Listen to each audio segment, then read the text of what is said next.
So now we're going to move on to chemical equilibrium. Equilibrium is often defined as a state of balance, and that's exactly what our reactions proceed to as they take place. So we have always drawn our reactions as reactant and reactant yields product. But what we're actually going to see is that two reactants come together to make a product, but the products also break back apart to make the reactant. And so we're going to start to use all arrows in this case now are a double-headed arrow, although we'll still continue to write them the way that we've written them in the past with just one direction.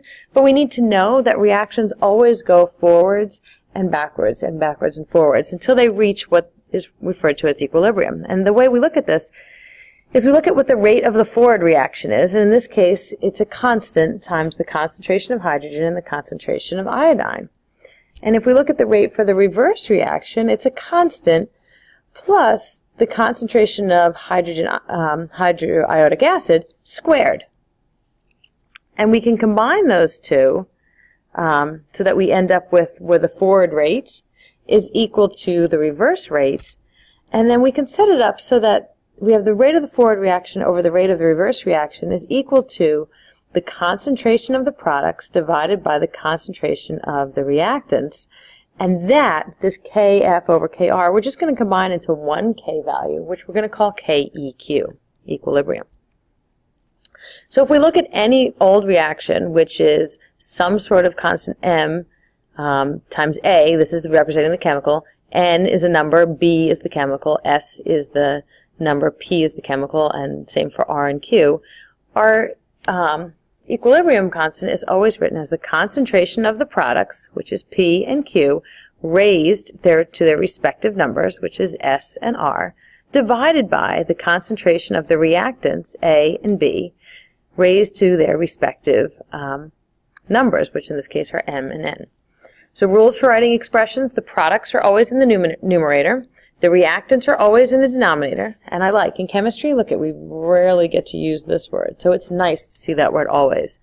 The concentrations are raised to the power of the stoichiometric coefficient for the balanced reaction. Fancy way for saying this is R here, and then R becomes the exponent.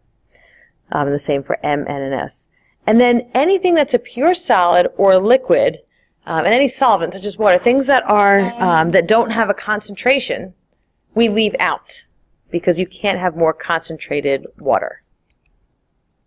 So here's how we're going to use these problems.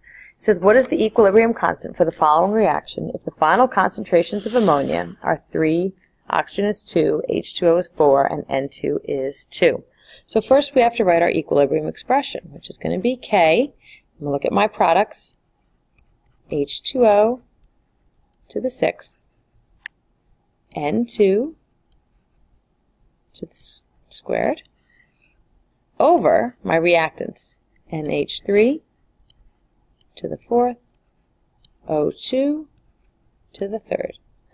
I'm then going to go ahead and substitute in the values that they provided above for me. So H2O is 4, and the thing that you'll like is that if you use these square brackets, and you have to use these square brackets, it automatically indicates your units. So you don't need to put molarity because the square brackets indicate that that's what it is. N2 was 2, NH3 was 3, and O2 was 2, and that's cubed. You solve for K, and I highly, strongly recommend that you type this into your calculator to make sure you get the same answer, because there's a lot in terms of solving these that you want to be able to solve them correctly. You end up with 25.3. The nice thing about these constants, these rate constants, is they don't have units. I know you'll all be very excited that you actually have a number that doesn't have a unit and doesn't require a unit. Let's look at this one. H2 plus I2 yields 2HI. We're going to write our K expression. K is equal to HI squared over H2 and I2. I'm going to substitute in my values.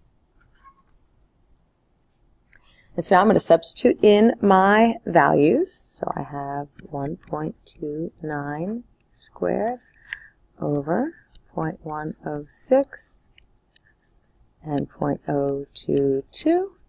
And my K value, and again I recommend you go ahead and substitute this in, ends up being 714. If we have this same reaction, now we're substituting for something else. So I have the K value from the previous problem, so K is equal to 714. And in this case I'm using the same K expression, so I'm still looking for HI. And then I have values for 0.81 and I have 0.035. So if I'm given different concentrations and I know my K expression, I can go ahead and solve for concentrations. And again, with this one, you're going to multiply through by the bottom, so you're going to take the square root. Please, please, please go ahead and calculate that, please. Also, if you have just a number here and it's a concentration, you do need to put molarity on the end if it is not in those square brackets. And then for our last one here for today, we have K is equal to H2 squared S2, and notice I'm getting that squared from here, over H2S, the quantity squared, which again is from there.